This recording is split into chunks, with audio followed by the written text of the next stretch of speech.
Siguiendo con nuestra sección de fuerzas y sistemas de fuerzas, vamos a ver la definición y la formulación de los vectores cartesianos y de la expresión de fuerzas en un sistema coordenado de 3 dimensiones.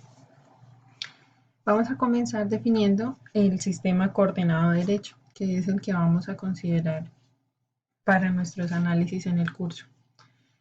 Corresponde a una convención y decimos que es un sistema rectangular derecho si el pulgar de la mano derecha señala el eje Z positivo y los dedos de la mano derecha se curvan alrededor de ese eje, girando del eje X hacia el eje Y. O sea que vamos a encontrar nuestros ejes siempre en este orden: eje Z positivo, X positivo y Y positivo.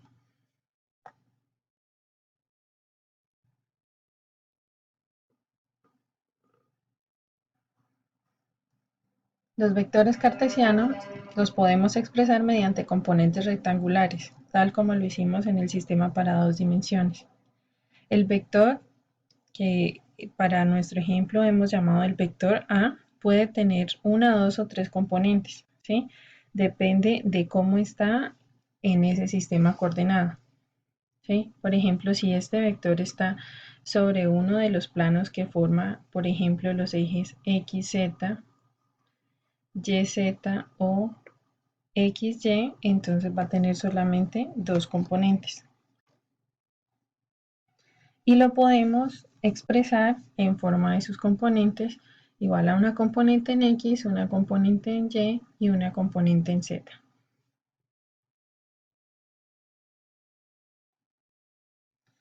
También están los vectores unitarios cartesianos y ellos son útiles para designar las direcciones respecto a los ejes X, Y y Z del vector que estamos analizando.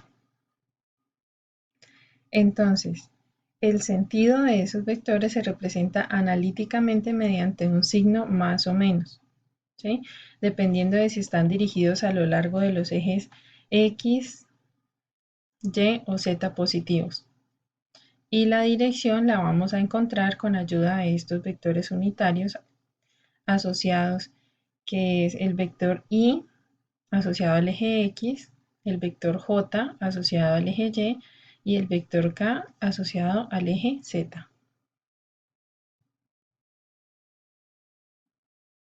Por tanto, esa representación que separa la magnitud del vector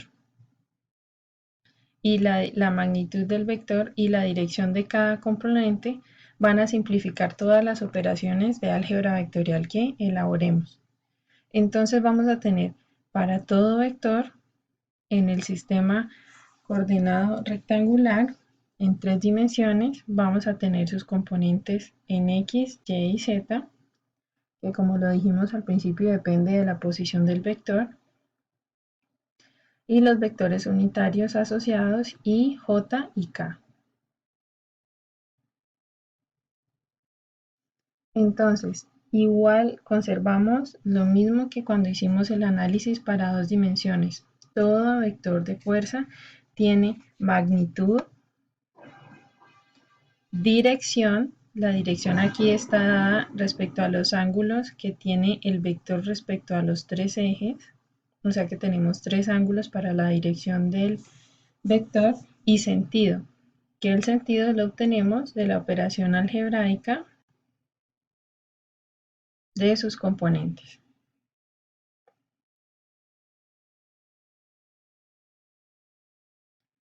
Para poder encontrar la magnitud del vector cartesiano, sabemos que es igual a la raíz cuadrada positiva de la suma de los cuadrados de sus componentes.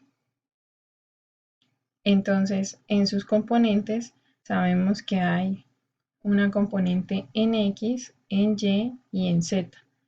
Esas componentes al cuadrado sumadas y obtenemos su raíz corresponde a la magnitud del vector.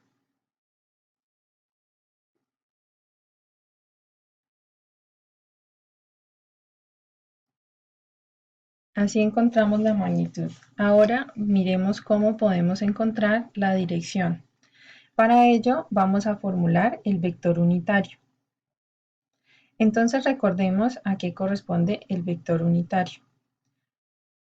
El vector unitario corresponde a el vector en sus componentes dividido sobre su magnitud. Entonces tengo la componente del vector en X sobre la magnitud del vector y más la magnitud del vector en su componente Y sobre la magnitud de todo el vector más la magnitud de la componente Z sobre la magnitud de todo el vector K. Y la dirección la obtenemos con los cosenos directores. Entonces sabemos que el coseno de alfa, que está asociado al eje X, es igual a la componente en X, la magnitud de la componente en X sobre la magnitud total del vector. El coseno de beta, que está asociado al eje Y, es igual a la magnitud de la componente en Y del vector sobre la magnitud total del vector. Y el coseno de gamma, que es el ángulo asociado al eje Z, es igual a la magnitud de la componente Z del vector sobre la magnitud total del vector. Como este es un vector unitario, su magnitud es 1, ¿sí? Y si vemos este vector unitario, de acuerdo con estas igualdades que tengo aquí, lo puedo expresar de esta manera. Coseno de alfa I, coseno de beta J y coseno de gamma K. Pero como sé que su magnitud es 1 y que la magnitud de un vector corresponde a la raíz cuadrada positiva de la suma de los cuadrados de sus componentes, entonces tengo esta equivalencia, esta igualdad que tengo acá, mediante la cual, si conozco dos ángulos, puedo determinar el tercer ángulo para poder encontrar la dirección del vector. Entonces, el sentido lo obtenemos de acuerdo a la operación algebraica, ¿sí? Al signo de cada uno de sus componentes. La magnitud la obtenemos mediante la raíz cuadrada positiva de la suma de los cuadrados de sus componentes y la dirección la obtenemos mediante los cosenos directores y utilizamos la formulación del vector unitario del mismo. Así podemos pasar de la magnitud del vector a las componentes, de las componentes a cada uno de los ángulos.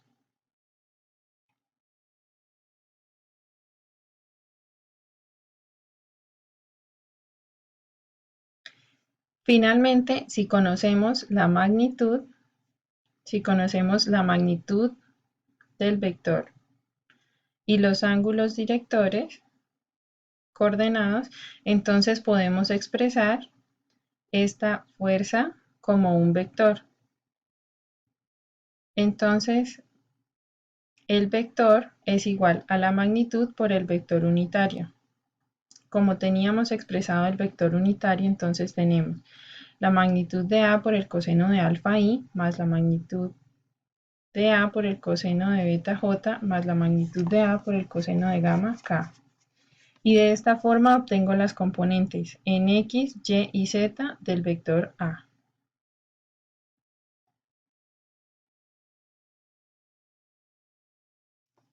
Ahora, para realizar la suma de vectores cartesianos y considerando nuestro sistema coordenado derecho, entonces en este ejemplo tengo dos vectores, el vector A y B, y conozco sus componentes.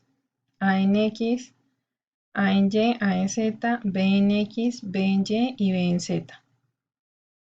La resultante corresponde a la suma de sus componentes en X, por el vector unitario Y, más las componentes en Y, por el vector unitario J, más las componentes Z, por el vector unitario K. O sea que finalmente la fuerza resultante corresponde a la sumatoria de fuerzas, ¿sí? Donde tenemos una fuerza resultante en X y una fuerza resultante en YJ y una fuerza resultante en ZK. Estas fuerzas resultantes parciales corresponden a las componentes de la fuerza resultante total. Y esas fuerzas resultantes parciales las obtenemos mediante la sumatoria de fuerzas en X, sumatoria de fuerzas en Y y sumatoria de fuerzas en Z respectivamente.